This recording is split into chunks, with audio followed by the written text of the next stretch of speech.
ilahan kulli syai'in. Wa ilahan, waw amza alif lam ha alif, wa ilahan wahidan, waw alif ha dal alif, wahidan. La ilaha illa anta. Yang ni semua apa? La ilaha illa anta. Itini. Hamzah, alif, hamzah, ya, ta, ya, nun, ya. Hamzah, ya, ta, nun, ya. Itini. Hamzah, ya, nun, ya. Ta, nun, ya. Itini. Lepas tu dot. Situ saya sebut tadi bi'arsyiha. Bi'arsyiha tu kalau nak pindahkan mahligai, kan? Tak payahlah tuan-tuan nak pindah mahligai apa. Sekarang tuan-tuan nak pindahkan apa? Nak pindahkan hati orang.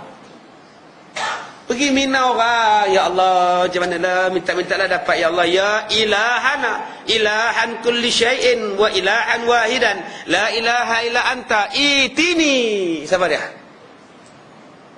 Pindahkanlah, datangkanlah hati siapa? Mintalah. Tak mintalah, terima pindangan. Sebutlah namanya. Siti Sarah ke, Pija ke, bubuhlah situ. Pindahkan apa pada saya? Mintalah bahasa Melayu boleh, kalau tak boleh bahasa Arab. Baik. Ni kalau saya suruh baca balik yang hak ditulis ni, boleh tak baca?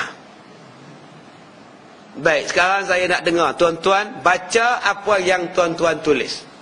1, 2, mula.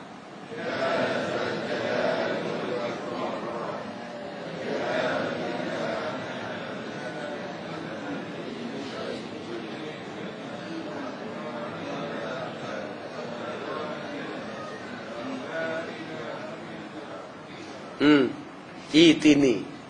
Ya zal jala tu kuat dah bunyi tu. Hak mula-mula semangat saya dengar. Ya zal jalali wal ikram. Ya ilah. Tu Haji tolong baca tu Haji. Dapat tak Haji? Oh Haji. Dapat tak? Cuba baca. Baca ha. Ya zal jalali wal ikram. Ya ilahana ilahana. Ilahan. Kulli syai'in wa ilahan wahidan la ilaha illa anta ya itini. Itini. Bukan ya tini, itini. Jadi doa ni tuan-tuan yang dibaca oleh Sayyidina Ali dalam setiap peperangan. Dan Allah mengizinkan kemenangan kepada Sayyidina Ali karamallahu wajhah.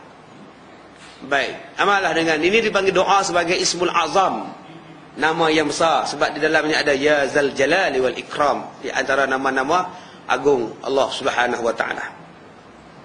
Oleh itu ketahuilah bahawa jika Allah Taala tidak bersifat dengan wujud yang hakiki, qidam, baqa, mukhalafatuhu lil hawadith, qiyamuhu bi nafsi dan wahdaniyah, pastilah dia bersifat dengan sifat lawannya yang tersebut, maka Allah itu adalah makhluk. Dan bila Allah makhluk menjadi lemah dan ada serba kekurangan. Sebab itu Allah tidak bersifat dengan sifat lemah. Allah bersifat dengan sifat wujud, qidam, baqa, mukhalafatuhu lil hawadith, qiyamuhu dan wahdaniyah. Kalau Allah lawan sifat lawan ini, bersifat dengan lawan sifat ini, maka sudah pasti Allah itu lemah. Kalau ada 3 Tuhan, bukan 1. Kalau ada 3 Tuhan, apa akan jadi kepada alam? Kalau ada 3 Tuhan, tidakkah akan bergaduh? Kalau dalam surau ni ada pengurusi 3 orang, apa jadi? Kalau dalam sebuah negeri menteri besarnya ada 3 orang, apa akan jadi? Dalam sebuah negara presidennya 3 orang, apa akan jadi? Takkah huru-hara negara itu kerana ada 3 kepala? Itu maknanya Allah ada 1 saja, wahdaniyah. Tuhan cuma ada 1. Kalau Tuhan tidak ada, macam mana nak takbirkan alam? Macam mana nak uruskan alam kalau Tuhan tidak ada? Macam setengah pahaman daripada puak-puak etis yang mengatakan Tuhan tidak wujud, berlakunya sesuatu ini dengan semula jadi. Siapa yang nak uruskan alam? Siapa yang nak uruskan semua benda? Maka mesti Allah itu bersifat dengan wujud. Tuhan itu ada dengan yang hakiki. Maka pasti pula dia berkehendakkan kepada yang menjadikannya. Kalaulah Allah lemah, pastilah Allah berkehendak orang buat dia, orang buat Allah, atau orang mencipta Allah. Maka lemahlah Allah kalau bersifat demikian. Dan juga kalaulah Allah lemah, bermakna ada yang boleh menghilangkan kekurangannya itu. Jadi terkeluarlah Allah daripada pahaman-pahaman keadaannya Tuhan yang disembah dengan sebenar-benarnya, yang tidak mampu mengadakan sesuatu pun daripada makhluk yang ada ini, yang mana kesemuanya itu adalah mustahil bagi Allah bersifat dengan sifat yang lemah.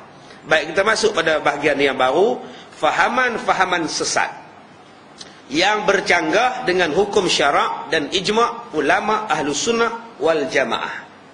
Baik, saya telah mendapati kata-kata yang bercanggah dan menyalahi syarak dan ijma' ulama Ahlus Sunnah wal Jamaah yang menjurus ke arah penafian dan menidakkan wahdaniyah Allah Ta'ala. Kata pengarang kitab ni, banyak ada sekarang ni yang boleh dijumpai kata-kata yang menyalahi, yang bercanggah dengan ijma' Ahlus Sunnah wal Jamaah, yang bersalahan dengan segala yang baharu, malah mengatakan Allah ada sifat kekurangan, yang ada persamaan dengan yang baharu. Malah dikatakan pula Allah sama dengan makhluk, malah mengatakan bahawa Allah mempunyai berbilang-bilang pada zatnya yang banyak dan bercampur-campur. Tuan-tuan, pahaman-pahaman ini kadang-kadang kita tak perasan yang kita berpahaman dengan pahaman sesat. Saya ni ada Al-Quran. Saya ada Al-Quran. Saya dah sebut pada kuliah kita bulan lepas. Kalau kita letakkan satu Al-Quran, dan di atas Al-Quran itu satu buku, satu benda, letakkan air mineral di atas Al-Quran, hukumnya tak boleh. Kerana ada satu benda yang kita letak atas Quran. Al-Quran mesti letak kedudukan yang mulia. Kalau kita letak buku majalah mangga di atas Al-Quran pun kita marah, sebab menghina Al-Quran kerana meletakkan majalah mangga di atas Al-Quran. Tetapi bila kita meletakkan hukum orang putih atas Quran, berapa banyak manusia yang tak marah. Letak majalah mangga atas Al-Quran, kita marah. Letak air mineral atas